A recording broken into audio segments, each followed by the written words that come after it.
Did you know that this giant hand in last year's Goblin's Feast was actually King Kong's from the 2022 Tribute Store? We're gonna unmask plenty of other horrors in this episode of HHN Trivia with myself, 6 Billiam, as your horrifying host.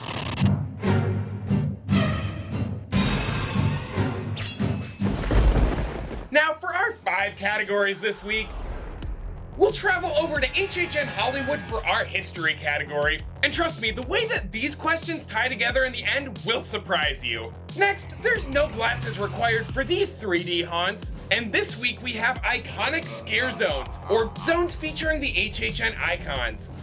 From last week's Final Gambit, it's finally time for tribute stores to take the spotlight. And our wildcard category will be not like the rest. You'll need to answer both which answer doesn't fit and what it actually is. Obviously, I'm not a scaredy cat. I'm just me, 6 Billiam. Now, don't forget there are clues hidden all around, so make sure you keep your eyes peeled. But right now, we've got a plane to catch as we head to Hollywood to start this scaredy cat round. This 2022 haunt was the first time an Orlando original appeared in Hollywood.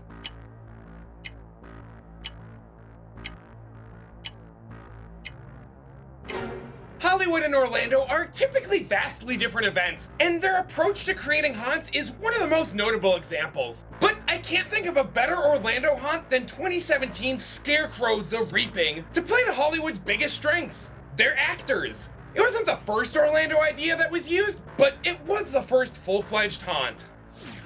It's time to journey into 3D for 100. Which 2 icons have headlined their very own 3D haunts?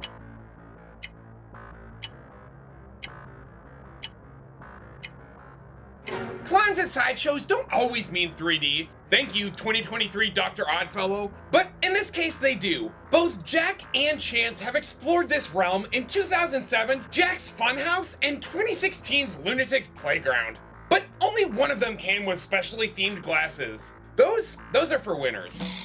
Let's go into the fog for our first iconic scare zone. And speaking of the good doctor, in 2023's Shipyard 32, Dr. Oddfellow could be seen disguised as what creature?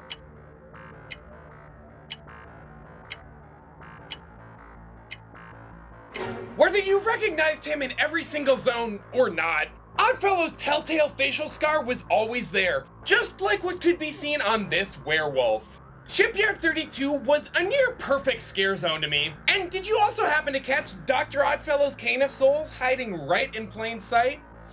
Now it's time for the long-awaited tribute store category for 100. Let's hope I don't let you down. 2024's tribute store featured ads for a baddie new exhibit that was opening soon in this real park location.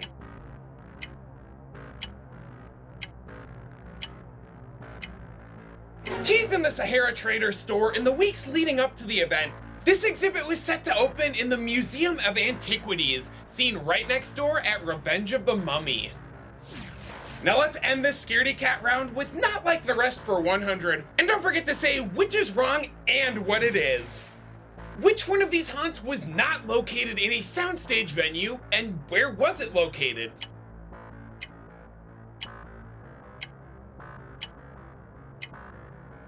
Now, every one of these series or ideas have been seen inside the old parade building throughout the years, but 2016's Halloween, Hell Comes to Haddonfield is the only haunt of these 4 that was located there. And man, what a slasher haunt it was. Beginning with the finale room of 2014's Halloween, just like how the films did it, there were misdirection scares galore. And I mean, who could forget the all-time GOAT, Dumpster Mikey? Guess he knew where the rest of his haunts were heading. What the hell are those things? My back! Oh, my back! Now personally, I think this type of video is more fun than just doing a video essay, so I hope you're enjoying it too. Now, I know flights aren't cheap, but let's head back to Hollywood for 200. Before his 2018 Orlando Scare Zone was a huge hit, he was well known on the West Coast for this brash and offensive show.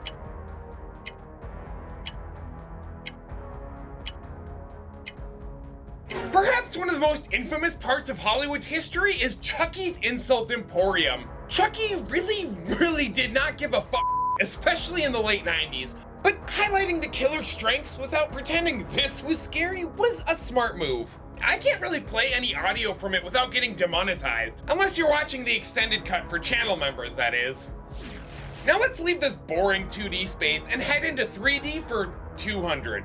These are the facades for 2011's The In-Between and 2015's Asylum in Wonderland. What was the name of the comic book company that published these?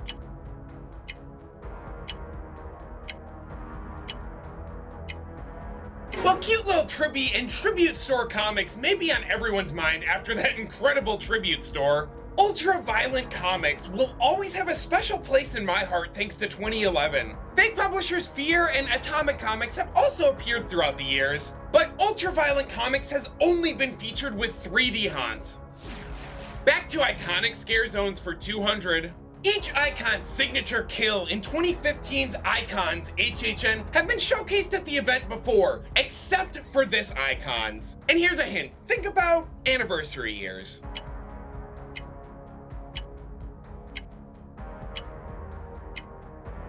The caretaker, the director, and the storyteller all appeared in The Arrival from 2006. But the usher wasn't introduced to HHN until 2009. You made a mess.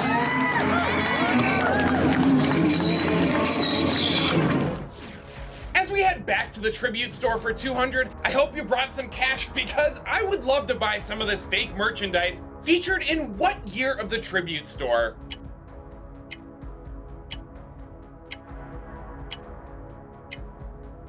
Now, I know the Hollow Hills logo may have given it away, but 2022 is the answer yet again. There's just too many cool Easter eggs not to show you guys, and I'd honestly take some of this merch over the real thing. And speaking of, I think it's time for our first Carnage question of the episode, with some extra points up for grabs from our very own Herald of Chaos. For not that many points, but a lot of glory, this gift shop appeared at the end, but what was the rest of 2022's Tribute Store themed to?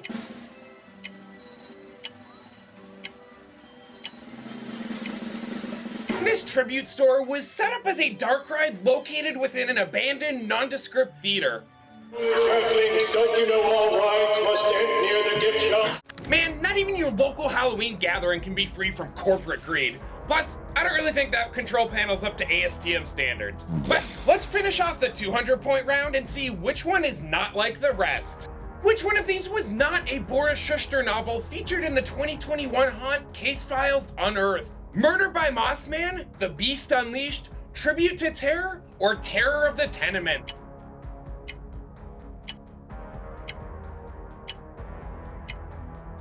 Now, if you've watched the 6 billion video before, the answer may have been staring you right in the face, as Tribute to Terror was the comic featured in 2023's Tribute Store. Now, if I start talking about Case Files, this video will be 3 hours long, so do let me know if you want to see an entire episode based around the mysteries of Boris Schuster. Take that, dork.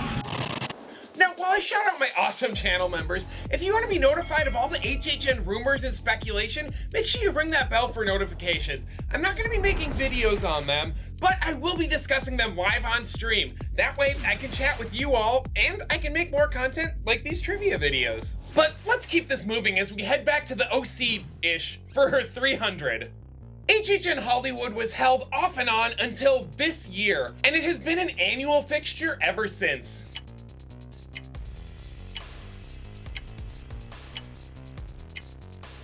HHN Hollywood has had a tragic and tumultuous history. Debuting in 1986, the event was mostly successful, but sadly ended with the death of its character due to an incident with the terror tram. This tragedy is likely why Orlando originally titled the event Fright Nights and only used the established branding after the East Coast event proved a success. In 2006, John Murdy finally took the reins of HHN. It was a bit of a trial run after a few sporadic years to see if HHN could finally find its groove, and well, the rest is history. Let's head back to the 3D haunts for 300. Of the 3D haunts located within the Sprung tents, this was the only one to not feature the revolving tunnel.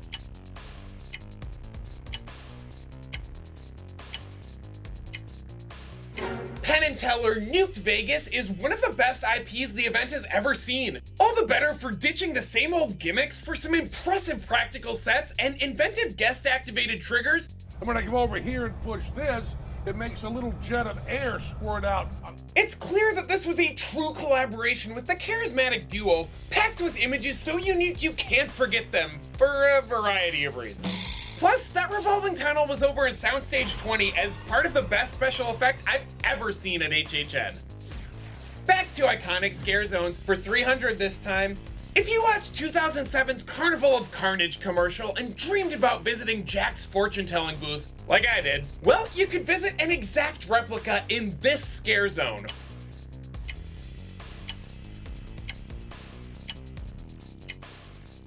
Now, don't get me wrong, I adore the theatricality and the effects of Icon's HHN, but a bit more grounded was 2010's Fear Revealed. Sure, it was more of a photo op / meet and greet area than a full-fledged scare zone, but as this was when the Icon era was unknowingly coming to a close, it really felt like a more special way to celebrate such a milestone.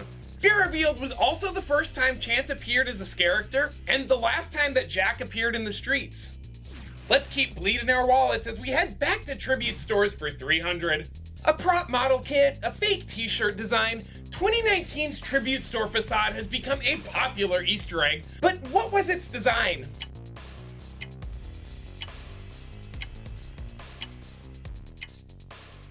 You've seen it before in this video, and you've seen it in the thumbnail. 2019 introduced the Black Cat Arch. Sometimes you just can't beat the simple things done really, really well.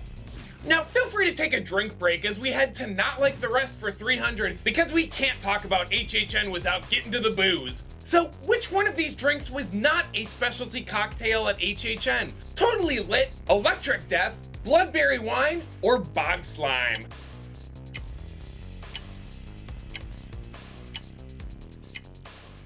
Maybe it's just me, but some Bloodberry Wine, oh, that sounds delicious. If it wasn't only found in the fictional land of Terra Cruentus and didn't cause an addiction to murderous bloodlust. I mean, maybe HHN was onto something with those blood bags. Anyways, I'm sure Universal Security sadly sees worse behavior on a nightly basis. Didn't I say that rude behavior would not be tolerated? After almost a year, most of these questions are finally seeing the light of day, and I hope you're as happy with this episode as I am. And maybe soon you'll start seeing categories that you voted on. Speaking of, for 400, let's recall some interesting IPs at HHN Hollywood. This legendary horror novelist and director created 3 haunts at HHN Hollywood from 1998 to 2000. One of his movies appeared briefly at HHN Orlando in 2006.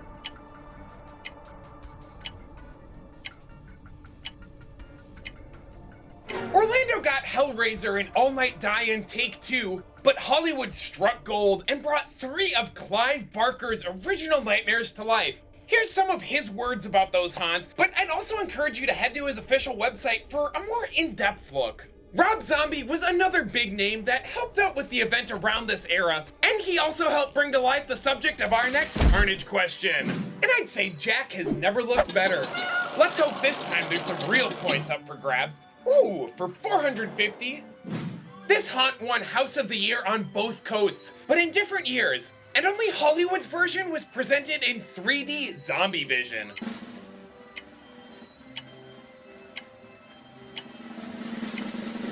After seeing how well Orlando tackled this recently, it's hard to imagine House of a Thousand Corpses as a neon-soaked 3D haunt. Luckily though, they used the 3D to add a drug trip-inspired visual style to an existing nightmare instead of a generic blacklight paint bonanza.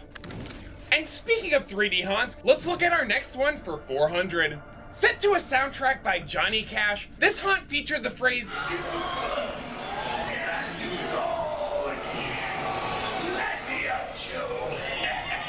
in its opening scene.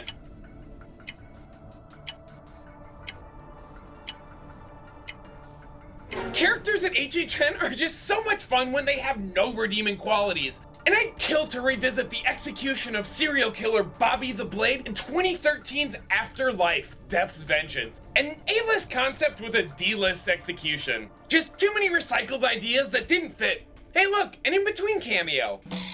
Maybe this iconic scare zone, for 400, was more memorable. This sequel was Eddie Schmidt's first headlining scare zone, with the first being known as one of the most intense ever.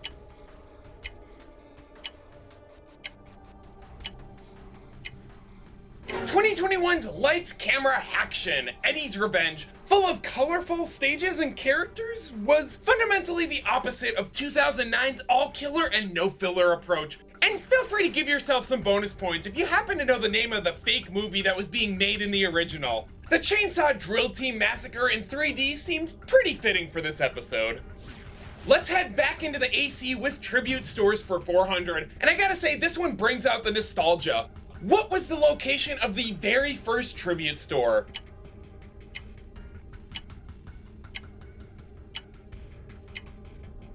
Introduced a decade ago, in 2015, the tribute store started out as more of a museum celebrating HHN rather than an additional immersive experience, mostly due to the Twister gift shop's smaller footprint. But alas, only the good die young, as Twister and its gift shop closed right after this HHN's run, and Macy's has been home to the tribute store ever since. In Not Like the Rest for 400, here's another topic I told you was coming. Which one of these was not a Legion of Horror introduced in 2012? Bakanoid, Karazhan, Strungat, or Zemret? And yes, I am aware of my terrible pronunciation, and no, I'm not gonna fix it.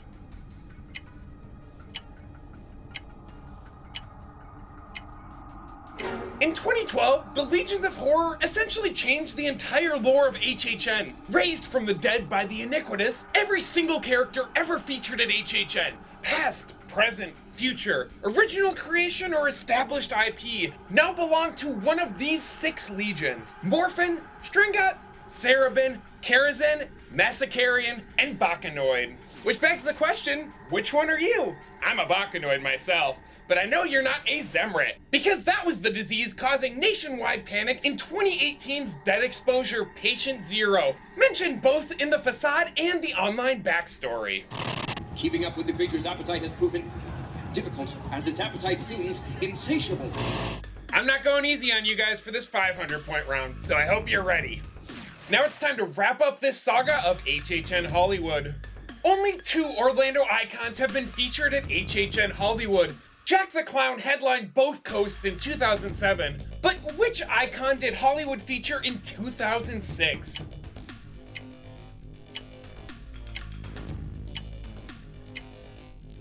Now you can get me on semantics if you want to, but the director helped bring Hollywood's event back to life. Except he wasn't Paolo Ravinsky, but Pavel Pravensky.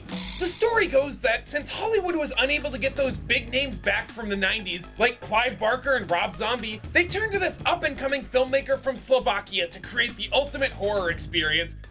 Was I excited when Universal, the studio that created the first great horror movies, asked me to produce their new Halloween Horror Nights? Of course I was. Look at the sets I have a chance to work on. They have atmosphere. They have character.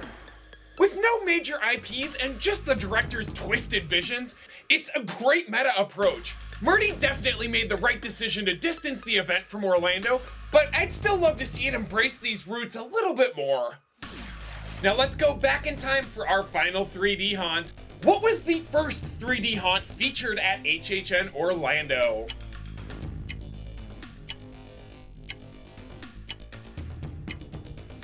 What was that I said about the classic monsters last episode? I don't remember. But I do remember that Universal's Creature Features in 3D was the first 3D haunt at Orlando. And even though the logo showcased anaglyph 3D glasses with the red and blue tints, Universal has always used chroma depth, as you've probably heard me say before. And while I can't confirm it myself, there are various reports that Universal painted parts of the park and the Festival of the Deadliest Parade in that 3D paint to reward park guests who would wear those 3D glasses around. It's our last, and probably least, iconic scare zone for 500. This icon headlined the first 2 haunts, but they were nowhere to be found in this scare zone that continued the series.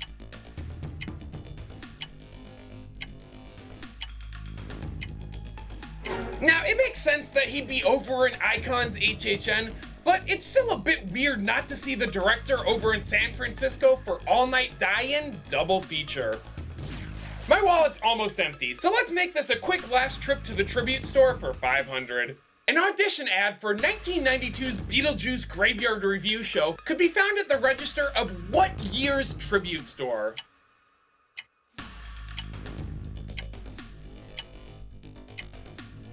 I'll admit, I did try to trick you guys on this one. HHN was a little weird when the world decided to shut down in 2020, but a tribute store was under construction before the bad thing happened that year, and Beetlejuice was set to be the headlining haunt of the year, and thus given the honor of the final room of the tribute store. It did eventually open that year, even if it was much later than the other rooms, and this ad was right there at the registers. It's the last and most diabolical question before the final gambit. So for 500, can you tell me which one of these locations is not like the rest and not derived from the infamous setting of Cary, Ohio? Wyandotte County, North Hollow Household, Willamette Valley, or 19 Hemingway Lane?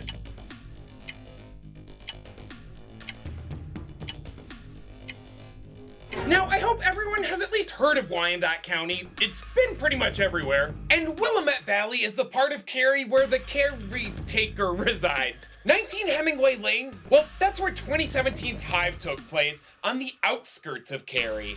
North Hollow Household, another Terra Cruentus reference, was the setting of 2005's Where Evil Hides, the only normal name in Terra Cruentus. I want to tell you a story. As the lights flicker and an eerie silence blows through, it's time to take all this knowledge to Fear's Final Gambit. And this week we'll be looking at abnormal alleys, or more specifically, scare zones that were located in unusual spots. Go ahead and wager as many points as you want. I mean, between both parks, how many different scare zone locations could there be? And maybe if you guys like this category, I'll do it for haunts too. All right, friends and fiends, let's go into the fire and face to face with fear. Sting Alley has been used in a variety of ways for HHN, but officially only this scare zone has been confined entirely to its footprint.